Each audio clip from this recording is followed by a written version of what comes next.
apa? Kepal ya? Ya, beli es kepal.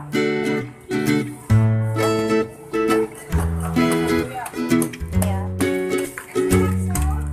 langsung aja.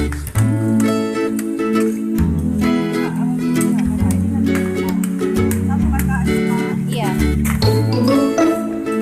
Oh nggak dua aja? Dua kak? Assalamualaikum, hai teman-teman. Hari ini Fawas mau beli es kepal Milo buat buka puasa. Dan ini pertama kalinya loh Fawas beli es kepal Milo. Kira-kira seperti apa ya rasanya? Penasaran nih.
Iya.